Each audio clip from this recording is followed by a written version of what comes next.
Estamos de volta com mais um episódio de Por Dentro da Internet.br e nós vamos conversar aqui sobre como a inteligência artificial altera a vida online. Como a inteligência artificial altera a internet.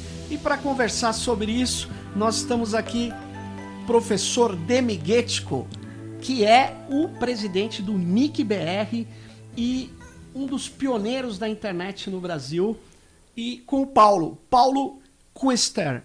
Errei ou acertei, Paulo? Não, tá certinho. Obrigado. Cientista da computação, mestre em inteligência artificial e coordenador de ciência de dados dentro aqui, um dos coletivos do NIC.br. Bom, obrigado, Paulo. Obrigado, Demi. Novamente aqui. E a minha pergunta é essa mesmo. Como é que a inteligência artificial está alterando a internet? Acho que eu vou deixar o Demi começar, né? Bom, então vamos lá.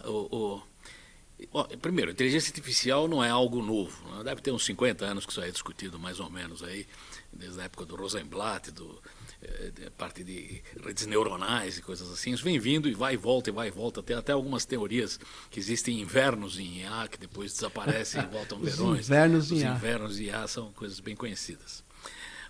Para entrar nessa sua pergunta, vou deixar depois o Paulo expandir um pouco mais, mas eu diria até o contrário, né? Na verdade, não é a IA que está interferindo na internet, na verdade, a internet é que deu um substrato enorme para a IA. Quer dizer, por que o atual verão da IA é tão poderoso? Porque uma das coisas da IA fundamentais é a aprendizagem de máquina, quer dizer, como é que você consegue fazer seu programa aprender sozinho, né? Só para fazer uma ilustração a respeito, nos velhos tempos, anos 70, 80, quando eu estava na USP, você tinha duas formas de jogar xadrez automaticamente. Ou um programa que tinha lá instalado um algoritmo de jogar xadrez e você, em geral, ganhava dele, com alguma dificuldade, às vezes ele ganhava de você. Ou tinha uma ideia, é o seguinte, põe um programa para que tenha as regras do xadrez, ele aprende sozinho, jogando contra si próprio, e daí você tenta jogar contra aquilo, e na verdade isso era uma vergonha, você ganhava todas, quer dizer, qualquer criança ganhava do programa que aprendia sozinho, porque na época aprender sozinho era muito devagar, você deixava o programa aprendendo sozinho um mês, e ele jogava mal para o chuchu. Quer dizer, com a internet e com o avanço, evidentemente, em CPUs e memórias e coisas desse tipo, se você deixar um programa com as regras e ele jogar umas 3, 4 horas, ele já ganha de um jogador médio. Hoje isso tem exemplos práticos na rede. Então, digamos, o crescimento da capacidade de processamento e armazenamento é enorme, associado ao fato de que esse programa pode aprender coisas para uma base de dados monumental, que é a internet, gera algo que tem que ser visto como bom ou mal, ou neutro, não vamos entrar nessa discussão, mas sistemas que aprendem a partir do que leem na internet, com os vieses e com as coisas que estão na internet. Essa é uma grande discussão.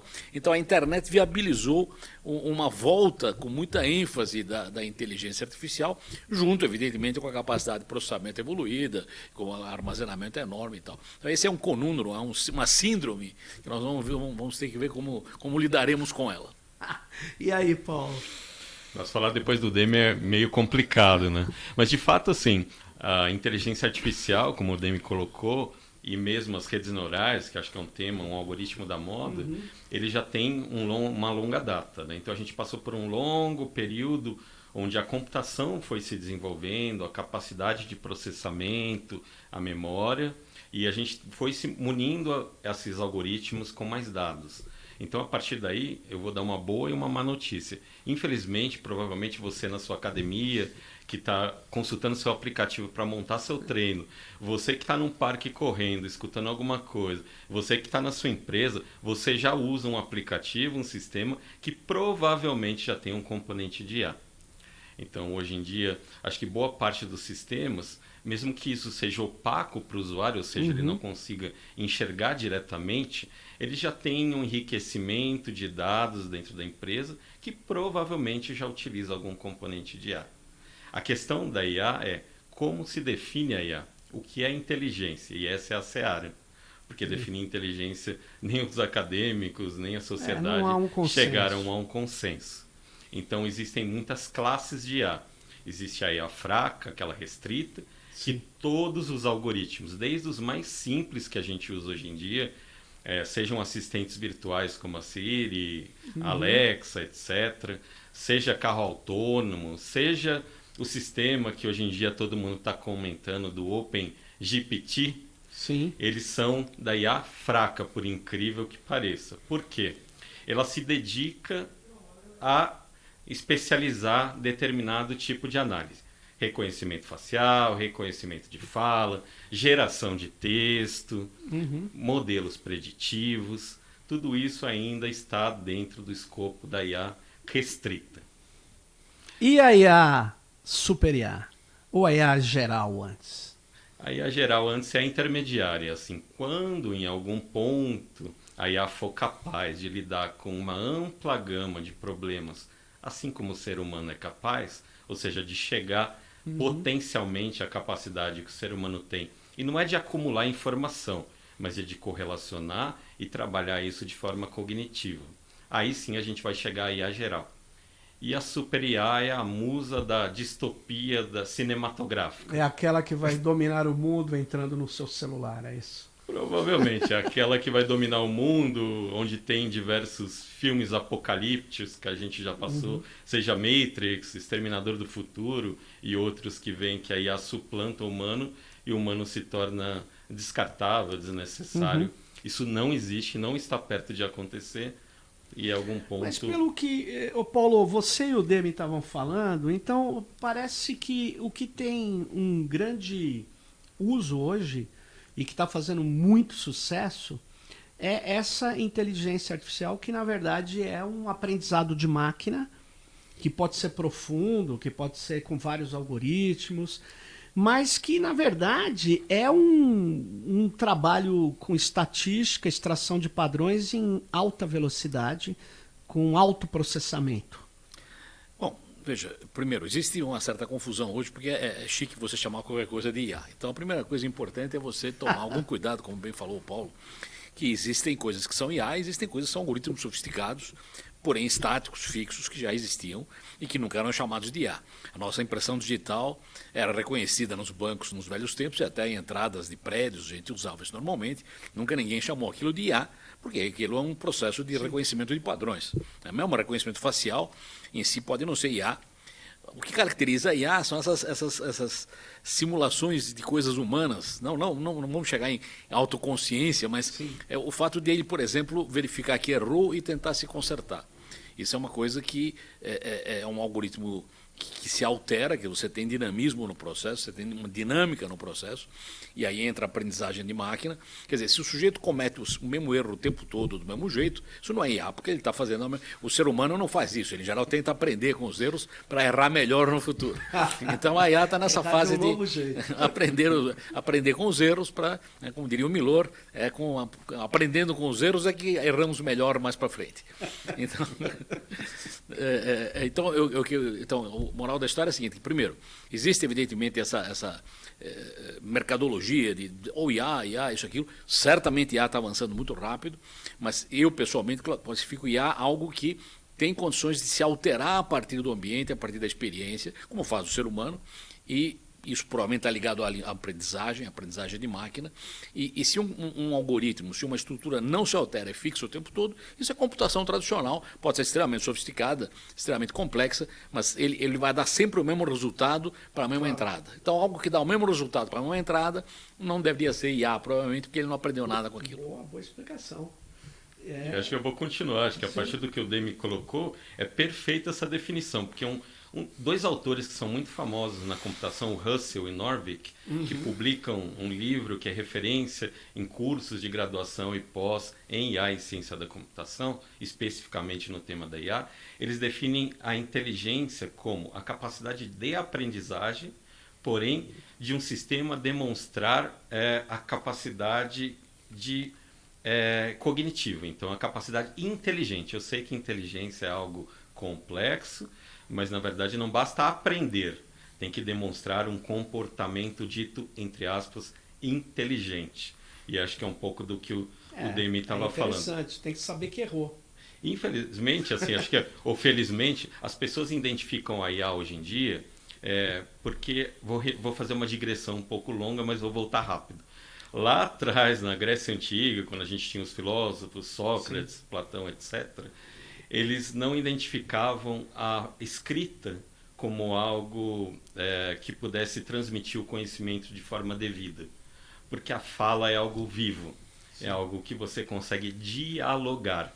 A escrita é um processo para eles estático, né? Então, acho que muito do que a gente associa hoje com inteligência tem a ver com a capacidade de diálogo, mesmo que seja com um sistema dito, entre aspas, inteligente, seja isso oral ou escrito. Então, esses algoritmos, de alguma forma, as pessoas identificam eles como inteligentes porque eles tendem a, entre aspas, agir como um humano no diálogo. Para isso que foi feito o teste de Turing, né? Teste de Turing. Mas eu quero voltar aqui à questão. E na internet hoje? Vocês estavam falando, várias coisas estão funcionando, algumas são IA, outras não. Mas estão sendo enquadradas como IA. Quando um cara pega o Waze, usa ali, ele está se locomovendo com, aí sim, com provavelmente quem está fazendo os roteiros ali, juntando aquelas várias informações, é um conjunto de algoritmos, não sei nem se é um único, um sistema algorítmico, que utiliza provavelmente aprendizado de máquina, rede neural e tal. Agora, na estrutura da internet, não a inteligência artificial nas suas camadas, tirando a camada de aplicação, é claro, ela não está alterando ainda. Eu não sei, eu acho que isso aí é uma coisa bem interessante aí, porque, por exemplo, se você pegar o GPT aí, tão citado aqui, Sim. Ele na verdade é uma versão, pelo menos por um dos aspectos, uma versão sofisticada de um buscador. Ele é um buscador que introduz coisas adicionais, toma uma posição, tem até quase uma autoconsciência ao conversar com você sobre as buscas. Então, o que você acha do não sei do quê? Evidente que ele vai procurar isso na rede, parte das coisas ele já mapeou, outras coisas ele vai mapear. Então, em vez de você dizer simplesmente encontre, digamos, textos que têm essa palavra, você coloca isso em forma de ideia e a resposta dele é nessa região. Então, existe até uma discussão aí se isso não vai desbancar, né, os mecanismos de busca tradicionais, porque ninguém vai procurar uma palavra, você já pode procurar uma frase, um conceito, que não precisa estar ligado literalmente naquela palavra. Mas só para pegar o que falou o Paulo, e eu acho que esse é um assunto muito interessante, eu não tenho a menor ideia para onde a coisa vai, mas a forma da gente pensar tem evoluído. De fato, Sócrates disse que a escrita era um retrocesso, porque nós iríamos perder a capacidade de memorização. Tanto que tinha gente que na época sabia não só recitar a Odisseia completamente, como recitá-la de trás para frente. Isso estava memorizado na cabeça das pessoas. Com a escrita, você não precisa mais lembrar disso. E para pegar o seu exemplo do Waze, hoje tem cara que não tem a menor ideia como é que se anda na cidade se não tiver o Waze ligado. Eu sou da época do mapinha, tinha um mapinha no carro, dava uma olhada lá no mapinha, o guia de São Paulo, e achava os caminhos. Essa é uma coisa que talvez fosse, digamos, um talento inútil, porque hoje o Waze substituiu. Mas essa é uma pergunta muito complicada que eu não saberia responder. Qual é, digamos, o limite dos talentos inúteis, a partir do qual, se você os abandonar, você está, na verdade, emburrecendo? Isso é uma coisa que eu não saberia dizer.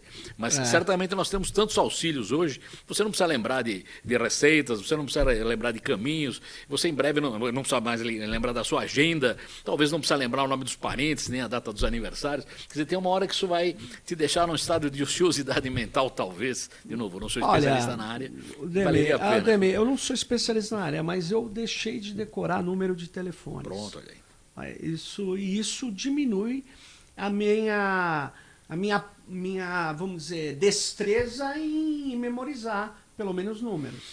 Isso talvez esteja acontecendo com mais pessoas com outras coisas, né? O que você acha, Paulo? Eu acho que cabe uma reflexão quando você deve ou não incorporar uma nova tecnologia, um aplicativo para uso. Por exemplo, utilizar o Waze é lógico que ele simplifica o seu caminho, minimiza o tempo, entre aspas, perdido. Mas a experiência de enxergar o caminho, ela é importante. Então, há momentos onde você só quer se deslocar dentro da cidade e logo chegar para uma reunião, e há momentos que, de repente, você precisa viajar e onde olhar o horizonte, onde enxergar, ou se perder mesmo, não é se perder, é uma experiência nova. Então, acho que isso vale para o Waze, vale para outros tipos de aplicativo. Reflita sobre qual o benefício da tecnologia. Não importa o quão moderna ela seja, não importa o que todo mundo esteja usando. Acho que é importante refletir Mas, sobre por isso. exemplo, eu estava conversando antes, num desses programas que a gente gravou com o Milton. Você estava falando de roteadores. Será que nós não podemos ter uma aplicação de inteligência artificial em roteadores que diminua ou melhore as rotas, como o Waze melhorou as rotas numa cidade? Vocês acham isso completamente bobo? Não, acho que qual é o risco disso novamente? Veja, nós defendemos no Decálogo e no Marco Civil a neutralidade de rede. Sim. Um roteador desse tipo sofisticado talvez deixasse de ser neutro. Não tinha pensado nisso, hein? O roteador original, quando foi pensado, a única função dele era despachar pacotes a partir do endereço que estava neles, não entrar no mérito de mais nada. Né? Com a capacidade adicional de CPU e tudo mais que tem nele, ele pode fazer coisas mais sofisticadas, dar uma olhadinha naquilo, etc. Se você adicionar isso, inteligência artificial, você pode ter um roteador que vai dizer, não, para você esse lugar é péssimo, eu não vou nem te mandar para lá, porque eu já vi lá, é ruim para chuchu. Ele tem um aprendizado. Isso é um problema sério. E só para pegar o gancho do Paulo e seguir em frente, quer dizer, o Waze de fato nos ajuda e a gente usa, eu particularmente não uso, mas o pessoal usa de monte, minha mulher usa o tempo todo. A pergunta é o seguinte, se você extrapola isso para a área jurídica, por exemplo, será que não é necessário advogados para decidir um caso? Basta pegar a IA em todos os casos históricos, eles têm capacidade de examinar toda a literatura na área e dizer, não, pelo que tudo já foi visto aqui, nem precisa perder tempo, o cara é culpado ou o cara é inocente. Quer dizer, esse é um limite que nós não estamos muito longe dele. E eu teria muito medo desse negócio aí. Eu acho, mas conversando com alguns juízes, eles no Brasil ainda têm essa ideia de não usar para sentenças, né? Estão usando para unificar projetos, tal, mas você sabe, quando começa a usar, a coisa é difícil. E, aliás, eu já trago uma questão aqui, olha, uma questão que é muito importante hoje. Você acha que dá para usar, por exemplo, uma rede neural para decidir coisas sobre a vida das pessoas, sobre quem vai ganhar um benefício ou vai perder um benefício, quem vai ter uma pena de 10 ou de 20 anos? Você acha que dá para usar um algoritmo que não é explicável, a sua operação não faz sentido explicar, porque ele cria camadas ocultas, como é notório? O que vocês acham? Eu vou dar um palpite inicial, vou deixar o Paulo explicar isso melhor aí, mas o palpite inicial é o seguinte: como esse negócio aí, a IA, recolhe dados que existem, ele vai tomar posições a partir do que ele colecionou de decisões humanas. Sim. Só que, estranhamente, a partir do momento que ele passa a colecionar isso e tomar decisões, talvez o ambiente de decisões humanas tenha congelado. Quer dizer, talvez nós tenhamos fechado isso numa bolha e não vai ter nada de novo humano vai ser adicionado aí. Então, a partir de um certo ponto, as adições vão ser as adições que a IA vai introduzir no processo, que não são mais o que o juiz X decidiu no passado e o sábio juiz Y decidiu então. Quer dizer, isso, na verdade, é um congelamento, uma cristalização de uma situação que pode cristalizar numa situação ruim. Você pode ter cristalizado no melhor dos mundos, mas é muito pouco provável que seja o melhor dos mundos. Então, eu acho que esse é um aspecto que também devia ser considerado. Na medida que você deixa de enriquecer o ambiente com os erros e os acertos humanos, você passa a auto-enriquecê-lo com o que a própria IA introduz e ela já leu tudo que existia. Interessante. Eu vou usar uma anedota para fazer um paralelo aqui com essa questão do humano e as máquinas. Eu costumava me reunir com um amigo médico, infelizmente ele já se foi, e a gente falava sobre a época da segurança do tráfego aéreo. E assim, ele me colocava que era muito seguro. Eu falei, Paulo, eu vou te explicar exatamente como funciona o sistema aéreo hoje em dia. Existe o avião e seus sistemas, o piloto e o cachorro. Eu falei assim, tudo bem, o avião, o sistema e o piloto eu entendi. Para que serve o cachorro? E ele me explicou. O cachorro serve para morder o piloto caso ele tente mexer no controle. Fazendo um paralelo com o que a gente está discutindo aqui, assim, dá a impressão que o ser humano, as máquinas avançaram tanto, os sistemas avançaram tanto, que a máquina é capaz de ter decisões melhores que o humano. Nem sempre. O humano tem que fazer parte do processo decisório. De fato, os algoritmos podem apoiar, de fato, eles fazem coisas e processamentos no nível que muitas vezes não conseguimos, porém, o processo decisório deve incluir um humano. Isso seja na área jurídica, na área de medicina, em qualquer outra área. Se no futuro, talvez, no exercício de futurologia, a gente avançar tanto que permitem, em alguns casos específicos, onde não há muito risco, o algoritmo poder decidir sem interferência, ok, mas acho que a gente ainda não se encontra neste momento. Eu vou reforçar a minha questão que vocês passaram, deram um drible nela. A questão da explicabilidade. Hoje, existem vários médicos que usam sistemas de aprendizado de máquina. Sabe para quê? Para poder ler melhor imagens, para poder sofisticar diagnósticos, ter uma precisão. E esses sistemas são de redes neurais, tem camadas ocultas, ele tem dados de entrada, ele não sabe como chegou aquele diagnóstico. E eles estão usando na medicina. E aí, ao mesmo tempo, esses sistemas estão começando a chegar nos governos. E chega uma senhorinha lá com um pedido e o pedido dela é negado, né? E uma rede neural negou o pedido dela. E aí? Nesses dois casos, você não tem uma explicação, né? No caso do médico, ele no final é responsável, porque ele é um humano que leu aquilo. No caso da senhorinha, ela foi impedida de um direito que talvez ela tivesse. Como é que a gente vai resolver esse problema?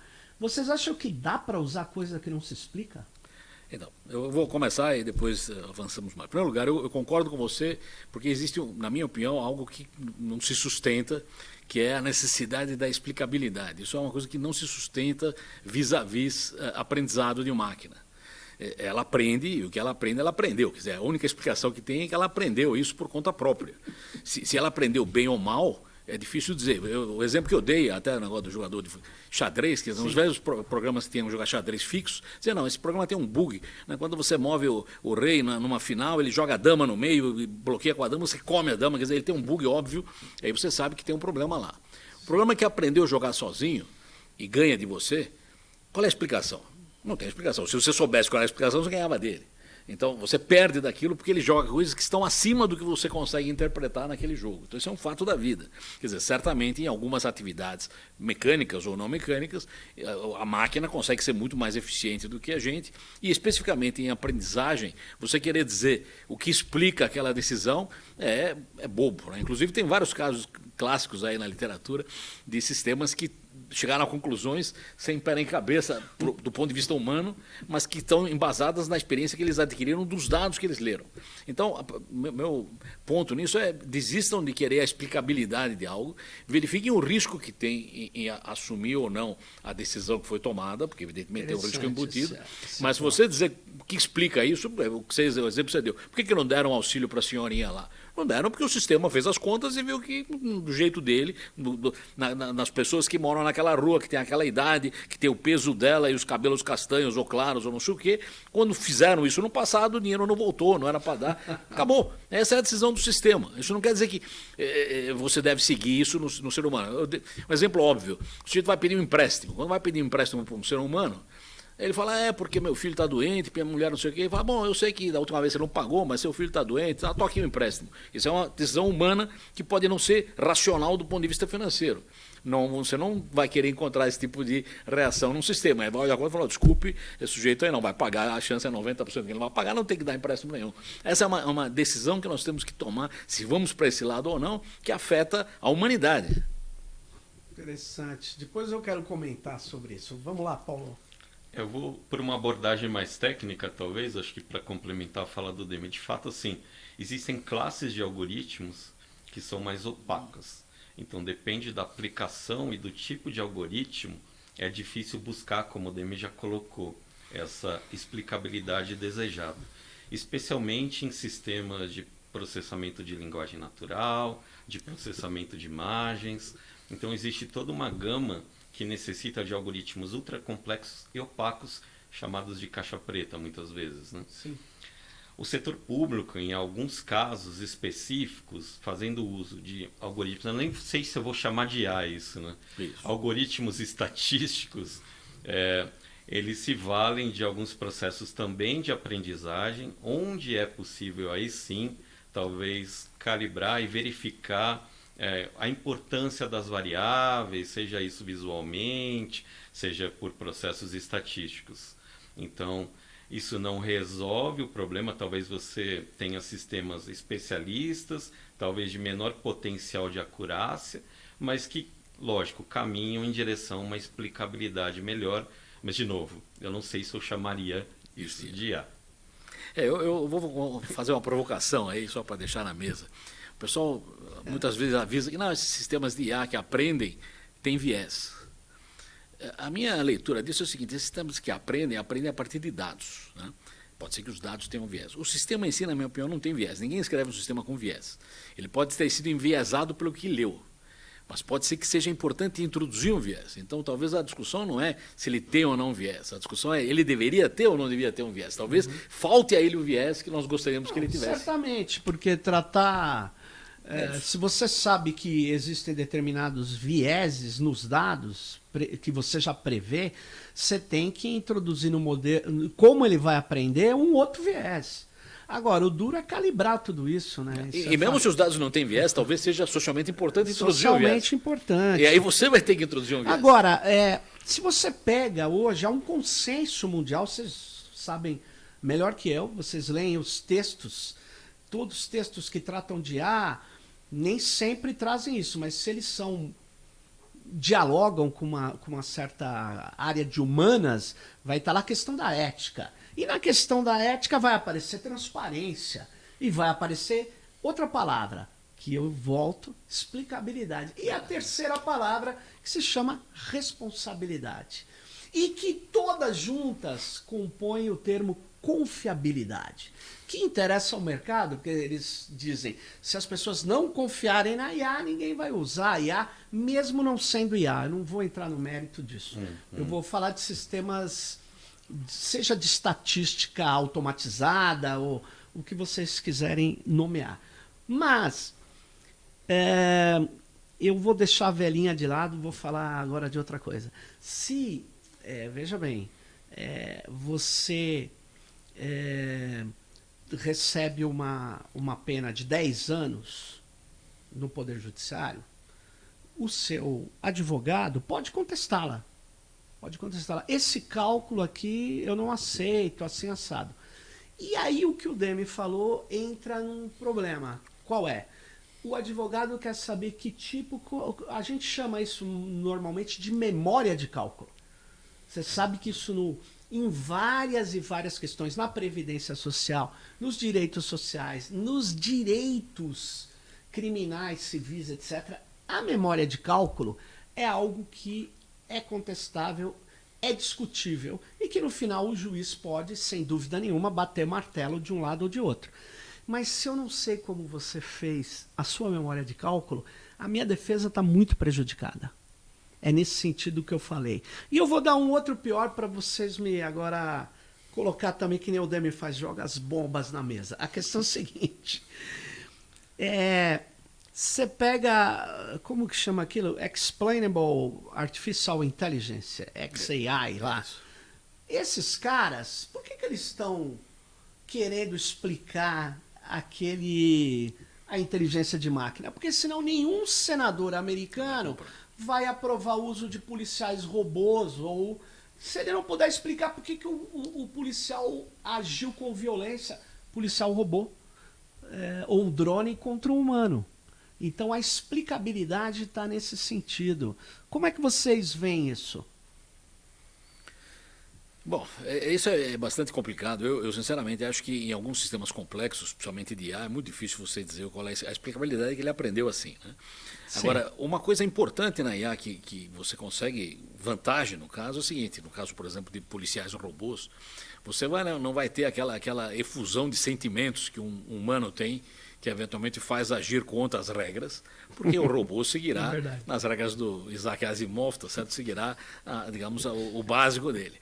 Pode ser que a decisão seja errada, mas ele certamente não será afetado por rompantes de emoção. Se bem que hoje tem alguns exemplos de GPT que você fica na dúvida se de fato aquele negócio tem ou não algum tipo de exatamente, de consciência, né? Vou dar um exemplo muito curto. A seguinte pergunta em linguagem natural, que aliás é um outro grande avanço. Pergunta-se ao GPT. A mãe de Tiago tem 4 filhos, Helena, João e Martim. Qual é o nome do 4º filho? E aí o GPT escreve, não sei qual é o nome do 4º filho. Ele fala, mas vou repetir a pergunta. A mãe de Tiago tem 4 filhos, João, Helena e Martim. Qual é o 4º filho? De Tiago. É óbvio que é Tiago. Quer dizer, você diz, mas esse é um comportamento humano. Nós erraríamos isso porque a gente não presta atenção na frase. A IA devia ler a frase e entender a semântica da frase. Ela não tem desculpa para errar isso aí. Então, esse é um erro humano. Porque ela fez uma análise via internet. Ela fez uma análise humana no processo, não uma análise realmente de semântica. A semântica é claríssima, isso não dá para errar isso aí, no ponto de vista de linguagem. Mas, em suma, esses são exemplos interessantes aí. Mas é porque ela já errou conta, você sabe, né? Sim, bom. Porque ele busca... Na verdade, ele não faz... Ele não é simbólico, né? Ele é conexionista. Ou ele aprende na rede, né? E aí ele erra. A mãe do Tiago, eu não sei quem que é o Tiago. Pois é. Ele não entendeu a frase, ele só foi atrás dos 3. Tem também um caso mais óbvio, que ele pergunta o que pesa mais, o ovo da galinha ou o ovo da vaca. Vocês devem ter visto isso já. Ele disse que o ovo da vaca é umas 4 vezes mais pesado. Por quê? Porque ele focou no negócio de galinha versus vaca, um é maior que o outro. Então, obviamente, o ovo da vaca é maior que o da galinha. Ele não foi a fundo para ver se a vaca põe ovo ou não. Em suma. Olha só, isso olha... Essa foi grave. Mas diga, Paulo. Vamos lá. Eu acho que assim, é lógico que existe um grande esforço do mercado, dos agentes, da academia, em focar na explicabilidade. Isso é razoável, ainda que a gente não consiga atingir essa excelência, para quando a gente começar a popularizar a IA fora das big techs, em empresas de médio e pequeno porte, e começar a vender sistemas massivamente com componentes de IA, é preciso dimensionar o risco. E aí é natural que um grupo de especialistas ou academia, enfim, pesquisadores da área se dediquem a tentar trabalhar na área de explicabilidade. Eu preciso dimensionar o risco, eu preciso acomodar sistemas de IA dentro da área de conformidade, dentro das empresas. Então eu acho que assim, esse é um esforço que está sendo feito. Talvez, não sei se é bem uma tendência, mas de fato... tem sido buscado de forma bem forte pelos especialistas. Então, o que eu estou percebendo aqui é que todas essas palavras mais usadas, eu acho que se a gente der uma busca agora, fizer uma análise de palavras mais empregadas junto com IA, você vai encontrar ética e vai encontrar essas 3 que eu falei. Mas elas não estão gerando um efeito prático hoje. Essa é a questão. Não estão gerando um efeito prático. Eu sou um pouco cético ainda em relação a isso. Veja a ética. Ética é uma coisa. Você vai. IA é uma ferramenta que a gente usa. Sim.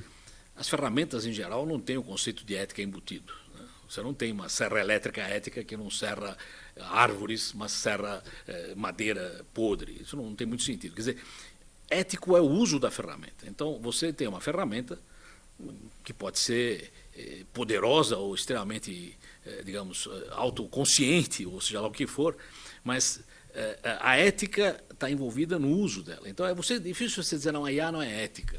O que não é ético é o uso da IA e não a IA em si. Quer dizer, a IA dificilmente foi escrita para ser não ética. Pode ter sido. Existem casos em que você tenha, digamos, sistemas escritos, digamos, com tendências inadequadas. Sim. Mas a média de todo mundo que você conhece que desenvolve softwares e tudo mais, não existe nenhum viés antiético colocado lá obrigatoriamente. Pode ser que ele aprendeu vieses errados a partir dos dados, mas isso não está na programação, você pode consertando os dados. Mas você taxar a ferramenta de ética ou não ética me parece um despautério. Não. Quer dizer, na verdade, o que é ético é o uso dela. Você pode ter um machado, pegar um machado, posso usar um machado de uma forma muito antiética. Ele Sem não dúvida. é ético nem antiético. É ambivalente. As tecnologias, em geral, são... Em geral, eu falo em geral, porque tem tecnologias que não são ambivalentes. Mas tem, em geral, são ambivalentes. E aí, Demi, nessa ambivalência, você falou um negócio aqui fundamental. Você disse que é o uso que é ético ou não ético. Mas e a finalidade, não é? Então, essas coisas, uma frase que eu li também de novo, a gente cita as frases dos outros porque não gera as próprias. Então, o sujeito falou o seguinte, olha, não é a IA que vai tirar seu emprego, é o cara que usa IA que vai tirar seu emprego. É uma frase verdadeira. Mas essa frase é muito verdadeira. Eu estava deixando para o final essa questão que existem vários pesquisadores que analisam o aprendizado de máquina por reforço, por o aprendizado profundo, etc. E dizem que o que está acontecendo hoje é que eles estão alimentando um trabalho precarizado. Vocês podem notar isso ou não? Por exemplo, o tagueamento que se faz de imagens e tal é feito sobre um trabalho muito mal pago. E isso é fundamental para que façamos essa coleta e o treinamento dos modelos, que depois vão ser aplicados. Então, por outro lado, você também tem todo um uso que visa reduzir custos e nunca você ampliar a base de atendimento. Por exemplo, quando chega a IA no governo, vários pesquisadores têm notado isso, ela chega para otimizar as ações e, em geral, otimizar tem uma ideia de eficiência, né? Então, aí no final das contas se diz, a IA não está a serviço da autonomia hoje. Quando ela chega, ela está a serviço especificamente, mais precisamente, da lucratividade. Aí você pode dizer assim, pô, isso é um exagero. Eu conheço empregos da IA para melhorar vamos dizer assim, a vida das pessoas. Então me dê 2 exemplos. Eu vou começar com um exemplo prático da parte boa, que é a parte mais divertida, né? Sim, claro. Então a gente tem muito contato aí com várias instituições multilaterais, Unesco, sim, enfim, que trabalham a IA do ponto de vista positivo. A IA para o bem, que eles comentam, né? Um desses centros, para ser bem específico, ele está na Eslovênia. Ele se dedica a olhar para a IA do ponto de vista de oportunidades para atingir os objetivos do desenvolvimento sustentável. São vários, são publicados pela ONU, mas para ser ainda mais específico, por exemplo, mudanças climáticas. Então, existe um potencial grande de interlocução com governos subnacionais ou mesmo governos locais para poder fazer uso da IA, para entender determinados comportamentos do clima e poder atuar de forma preventiva. Então, estamos no âmbito de algo positivo, onde a IA pode ser aproveitada e existe, inclusive, um diálogo de várias instituições para poder fazer isso em conjunto, e não só do ponto de vista comercial. Mas acho que eu vou deixar agora o Demi continuar.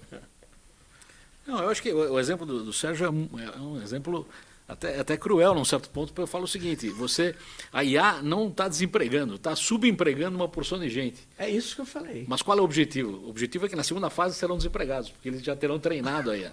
Então, eles estão sendo usados como massa de manobra, exatamente, bucha de canhão. Então, esse é um ponto importante. O negócio me veio à mente, agora eu li um artigo uns 10 dias atrás aqui, que é uma ideia antiga que ressurge, tem um negócio chamado ludita. Sim. Os luditas apareceram nos velhos tempos contra a automação da agricultura, etc. E tal. Saiu um texto, acho que no New York Times, o Estadão traduziu, botou em mídia aí, na coisa dos jovens luditas, que eles abrem mão de usar o telefone, não sei o quê, se reúnem e leem livros e tal. Existe uma reação humana a coisas quando eles vão além num certo ponto. Eu acho que, evidentemente, a tecnologia é fundamental, hoje ninguém vive sem ela, e eu sou da área da tecnologia. Mas precisa lembrar que tem certas horas que você pode estar pisando no calo de alguns fatores humanos muito profundos, que podem, de alguma forma, reviver. Quer dizer, ninguém falava de luditas há uns 30 anos atrás, é uma coisa 100 anos atrás. Volta-se ao tema, quer dizer, são comunidades que tentam se organizar em formas ecológicas, primitivas. Isso, de alguma forma, é um reviver de temas que foram abandonados pelo brilho da tecnologia. A gente continua achando que a tecnologia tem enorme importância, enorme brilho, mas não podemos esquecer que, no final das contas, o objeto dela acaba sendo o humano, e tem uma hora que o humano pode não gostar do que está acontecendo. E não está gostando em alguns momentos, né? Não está gostando.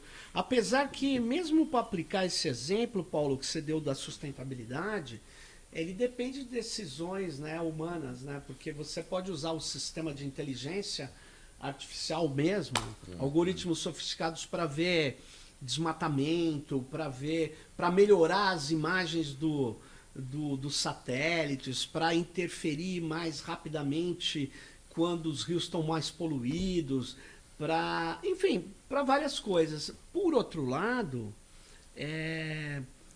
o que eu insisto nisso, o que está sendo usado hoje mesmo, é para acelerar, por exemplo, o melhor trajeto de um Uber facilita. Eu sou comprador, eu quero um sanduíche na hora, tal. Agora, dentro do processo daquele aplicativo, dos meninos que estão trabalhando, pegando bicicleta, moto, aquilo ali é um negócio desumano. Não tem nada a ver com o algoritmo, mas tem a ver com uma certa regulação do uso daquele algoritmo. E aí vem o tema da regulação. Você acha que tem alguma área, ou em geral, a IA, a inteligência artificial, ou o machine learning, o deep learning, ele precisa já começar a ser regulado? Bom, eu vou começar para depois aprofundar mais aí, então, Paulo. Veja, eu tenho medo de regulações a priorísticas, quer dizer, regulações antes que você saiba exatamente do que você vai tentar regular. E eu acho que nós temos um excelente cabedal que às vezes é esquecido do que já existe de regulação em termos de direitos humanos, direitos individuais, privacidade, o diabo a quatro. Então, o primeiro ponto é o seguinte: há algo disso que não é aplicável à IA? Se há algo que não é aplicável, nós temos que aumentar a cobertura e criar as novas formas que apliquem na inteligência. Tá. Então, a primeira abordagem é o seguinte: se isso afetou a sua privacidade, pega a lei de privacidade e cai em cima deles. Se isso afetou a sua liberdade de andar na cidade, tem algo que vai no mesmo sentido. Agora, existem, digamos, fronteiras tecnológicas, por exemplo, pesquisa genética. Pesquisa genética tem limites éticos que você não deve avançar, porque você vai produzir uma monstruosidade genérica, pode não ser uma boa ideia, que você pode chegar numa situação que você não tem controle do que você produziu.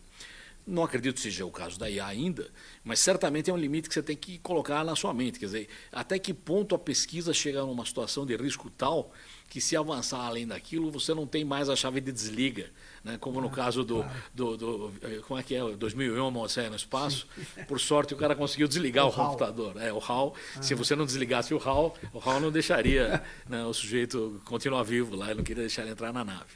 Então, esse é um problema ético importante. Se você tem algum ponto em que existe uma ruptura previsível, você tem que impedir essa ruptura, como existe em outras áreas. Como falei, na área de engenharia genética, existem coisas que você não deve testar, existem coisas que não fazem parte dos testes normais. É claro que a regra que na ciência tudo pode é verdadeira com esses limites. Então, para antecipar, eu não sou fã de uma regulação intensa antes da hora, porque isso parece algo mais demagógico do que real. Você tem uma cambada de leis que podem ser usadas desde já, que protegem muito bem o indivíduo. Se há algo novo que não está coberto por nada, temos que nos debruçar quanto a isso. Então, na verdade, você me lembrou os princípios que os ambientalistas usam muito, que é o de precaução. Você acabou de fazer uma intervenção aqui, me falando da precaução. Se eu sei que pode ter uma coisa ali que não tem volta, eu veto muitas vezes, não é nem... não é eticamente razoável testar isso. Então você não consegue ver hoje na IA esse horizonte. Eu acho que ainda não está claro. Vetado. Ele pode ficar mais claro à medida que a aplicação da IA for evoluindo. Quando você tiver mais IA sendo aplicada, você vai dizer, não, essa é um tema em que tem que ser entregue ao homem. Eu não vou querer que a IA decida, por exemplo, a pena de morte de alguém. Claro. Então, esse é um limite. Não vamos chegar nisso. Então, quais são os limites que você deveria estabelecer? Entendi. Eu acho que talvez nós estejamos ainda muito perto deles, mas eu não descarto. Antes de morrer, o Stephen Hawking, se eu não me engano, ele participou junto com vários filósofos, cientistas da computação, especialistas em IA, do manifesto. E ele falou que isso era ele diz, mas que é o uso não militar, não letal da IA. Isso aí. Eu achei que... Mas isso todo mundo aplaudiu e depois entra no esquecimento. No esquecimento. Mas o É interessante. Fala, Paulo. Diga aí. Eu também acho que eu concordo com o Demi, assim, eu não gosto muito da ideia de sair regulando tudo a priori, assim, eu acho que não acho uma boa ideia, é um campo novo que está emergindo, a gente não tem ideia das aplicações e implicações disso, como o Demi já colocou, a gente já tem leis para poder resguardar o indivíduo de várias situações, é importante acompanhar o debate internacional e percebendo como isso vai evoluindo. Eu acho que hoje isso está sendo lidado em diversos fóruns internacionais e é importante acompanhar para perceber onde talvez o governo não esteja dando a devida atenção. E aí eu volto para o setor público. Você falou um pouco do mercado, falou um pouco de regulação. Acho que é importante o setor público começar a se apropriar disso, até do ponto de vista da matriz de trabalho, né? A IA, ela é um risco e oportunidade, mas ela é uma tecnologia que está emergindo. Onde ela poderia ser aplicada para o bem? A matriz de trabalho está concebida dessa maneira. Ela vai se transformar para onde? Já é bom começar a se preparar. A questão da regulação tem a questão dos dados. O problema é IA, os dados que estão sendo imputados nela. Então, eu acho que assim, é uma questão de privacidade, como o Demi colocou. Eu acho que é importante o setor público acompanhar o debate para poder se preparar e preparar o país para essa evolução, né? Muito bom, Paulo, porque você me trouxe um negócio, o Demi já tinha falado, você colocou de novo, e aí eu vou voltar com a minha velhinha aqui. O seguinte, mas eu não vou falar de IA, eu vou falar de algoritmo. Porque tem algoritmo que não é de IA. Bom, vocês deixaram bem claro aqui. A pessoa, ela chega num lugar, como um hospital das clínicas, e ela agendou sua internação e a sua operação naquela fila enorme que tem do SUS, mas ela tem o direito, ela vai ser atendida. Aí ela não tem 2 ou 1 documento.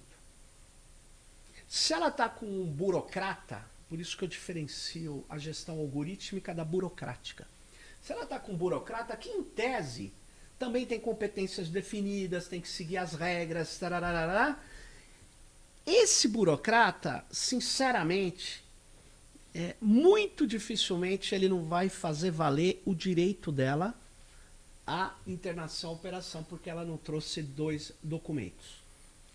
O sistema algorítmico vai impedi-la. Exceto se ele for programado ou se ele for levado por um reforço no aprendizado dele a corrigir esse erro. Entenda, então. Eu estou dizendo o seguinte, isso requer uma regulação. Em que sentido? Como os ambientalistas fizeram.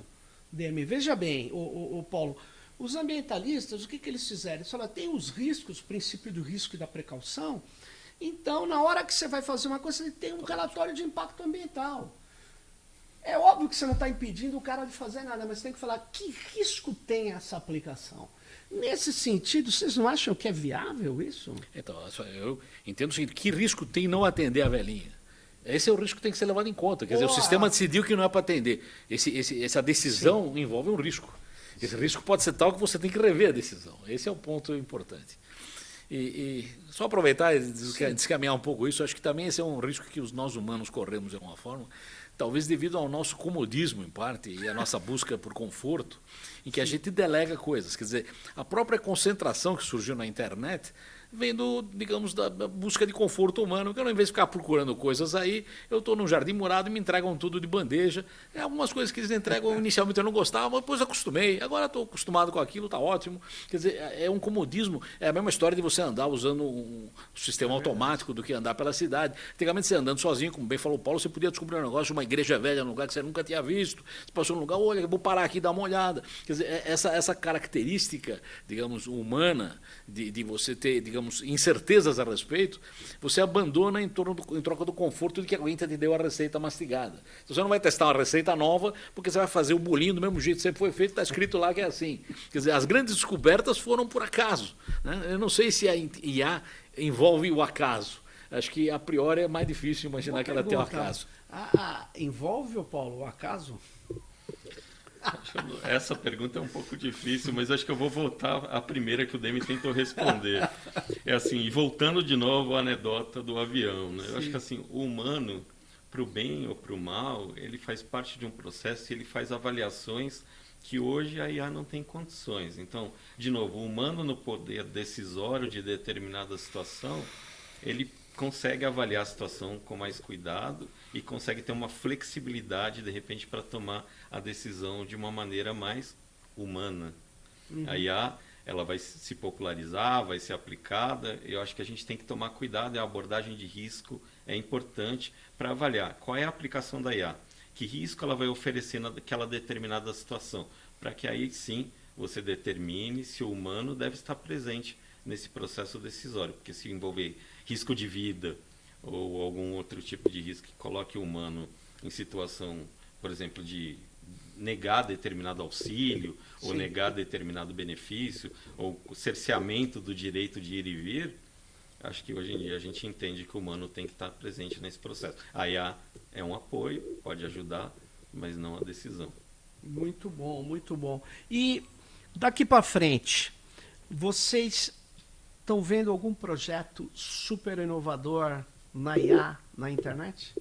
Tirando o GPT, o Demi, o pessoal diz que vai substituir. Você chegou a falar mecanismo de busca? Eu acho que não. Acho que não. Mas achar não quer dizer nada, né? Mas por quê? Porque ele trabalha com uma certa... No estágio que ele está hoje, ele trabalha com uma certa reunião aí de textos, de elementos, que ele vai te extrair um padrão com base na linguagem natural. Eu acho que ele é sofisticado em semântica. A semântica dele é altamente sofisticada, mas a base de dados, que é a internet, que é gigantesca, até não sei como ele está raspando isso, não sei, mas enfim, a pergunta não é essa. A pergunta é: o que tá no futuro imediato para vocês? Na IA e a internet. Bom, na IA é difícil. Eu vou puxar para o jabaculê aqui do Nick, imediatamente, dizendo o seguinte: nós não nos arriscaremos e não temos, digamos, a ambição de contribuições na área de IA, mas nós medimos coisas e a gente gostaria de ser o termômetro, como já armamos aí, tem estatísticas a respeito, de como a IA evolui no país e como ela é sentida pelos que a usam. Então, nós temos o chamado Observatório de IA, que faz parte do projeto de IA brasileiro. A nossa função simplesmente é medir a temperatura e ver quem já está usando, qual foi, digamos, a sensação de quem está usando para a saúde, está usando para o direito, está usando para a educação, está usando para onde, né? Como é que isso está sendo visto pelo quem está usando.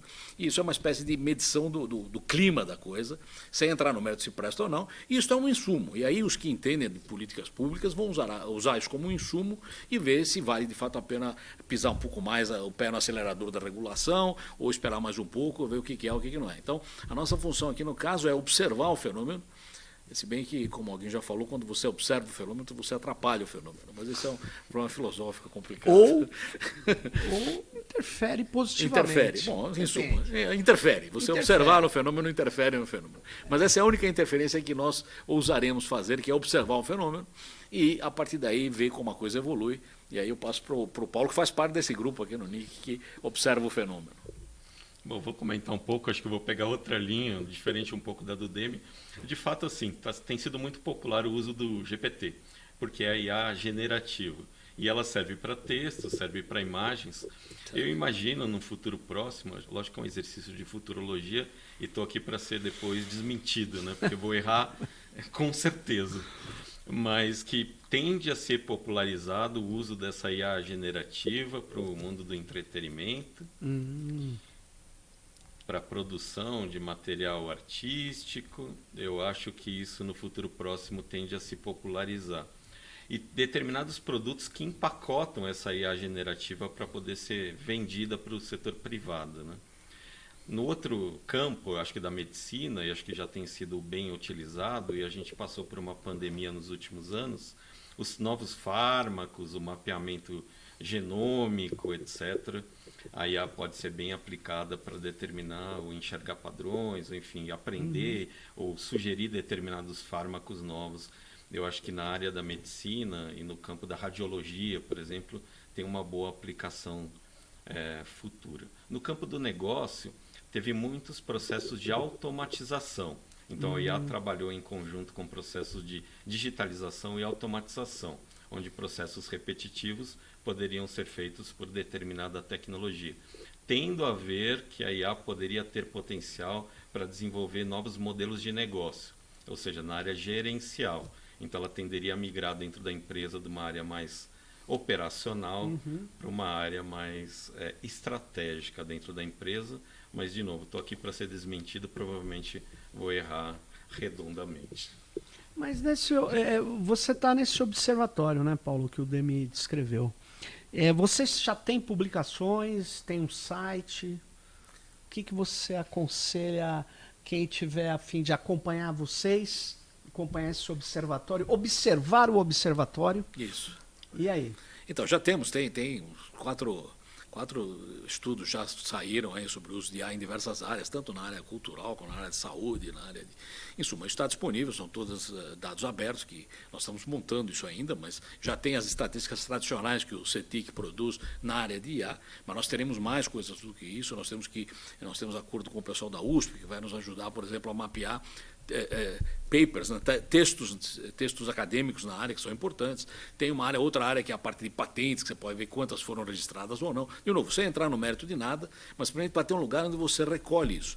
E uma terceira linha é uma linha de documentação. Por exemplo, tem a linha que ele falou aí, a Unesco escreveu um texto importante sobre ética em IA, tem o IRCAI lá da Eslovênia, o Canadá escreveu coisas, a Nova Zelândia escreveu coisas, em suma, você tem que reunir isso em algum lugar, porque senão você tem que ficar vasculhando a rede e tentar descobrir o que tem. Então, até para discutir quais são as tendências de legislações nacionais, era bom ter um arcabouço, lá, um conjunto de documentos que você possa olhá-los com conforto. Muito então, boa essa é a ideia. nossa linha de ter, digamos, um cabedal de informações que podem ser usadas para quem, de fato, vai ler aquilo para tomar conclusões. E isso vai estar disponível online. Vai estar disponível online. Olha aí, hein, gente, que pesquisadores de IA. Muito bom. Por quê? Porque, de fato, você tem tudo isso, já está na rede, boa parte, mas não é simples reunir. Não é simples. Muito boa iniciativa. Bom, nós estamos chegando aqui a 54 minutos e eu tenho que encerrar esse episódio, mas antes de encerrar, por dentro da internet.br, eu vou passar a palavra para o Paulo, depois para o Demi e encerramos. Fala, Paulo, o que você tem a dizer ainda que você não disse aqui, que é fundamental que você tenha dito? Isso é engraçado, Sérgio. Em primeiro lugar, te agradecer pelo espaço, imagina. pelo diálogo, tendo a oportunidade de dialogar com vocês. É difícil, às vezes, traduzir essa maneira mais técnica, como a gente entende a IA, para um público mais leigo.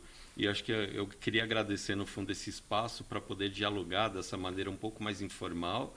E acho que dá a oportunidade de vocês conhecerem um pouco mais o trabalho do NIC, né? De fato, foi comentado aqui, a gente está em processo de estruturação de um observatório brasileiro de IA, e ele tende a beneficiar diferentes públicos, seja a academia, seja o setor público, seja um interessado, um jornalista, etc., ou seja, pessoas que simplesmente se interessam pelo tema, para poder acompanhar as tendências, as estatísticas que são coletadas sobre o mercado de IA, sobre o uso, a apropriação dessas tecnologias, seja também pela questão das patentes ou publicações acadêmicas. A ideia é de criar um ambiente que favoreça o intercâmbio de informações e que favoreça e floresça um ambiente saudável de desenvolvimento da IA aqui no país. Acho que é isso, Sérgio. Legal. Então, eu primeiro agradecer, evidentemente, a oportunidade. Acho que essa é uma excelente ocasião para discutir esses temas. Eu acho que esse ponto é importantíssimo. A gente tem uma iniciativa na internet, chama Ponto de Troca de Tráfego, que é onde os caras trocam tráfego praticamente a custo zero e conseguem se ajudar mutuamente. Devia haver isso também em termos de, digamos, ideias de IA e documentação, um lugar que você permita que exista uma discussão, um fórum de discussão a respeito disso, independente de tomar partido ou não, ter um fórum de discussão. E o ponto aqui na IA como em tudo na tecnologia, a gente tem que desvestir isso do que é capa de marketing, de mercado e de propaganda, ver o que tem de real aí. Tem, evidentemente, excelente aporte de ferramentas para o bem geral e também tem grande quantidade de riscos. E o ponto nosso é não abdicar da nossa capacidade de examinar isso com critério, examinar isso criticamente e poder tomar a posição que parece mais sensata em cada caso e seguindo, como disse aí o Nietzsche, humanos demasiadamente humanos. Humanos demasiadamente humanos. É isso aí. E como o Demi citou Nietzsche, eu vou citar Karl Marx. Nada que é humano me é estranho. Perfeito. Gostou? Então nem a inteligência artificial nós vamos debulhá-la, decodificá-la. Obrigado aí, Demi. Obrigado, Paulo. Espero que vocês tenham gostado e fiquem acompanhando, porque esse observatório, Demi, vai dar o que falar. Vai dar o que falar e vai ser um material fundamental para a gente avançar nas pesquisas sobre a inteligência artificial no Brasil. Valeu, gente. Até a próxima. Até mais.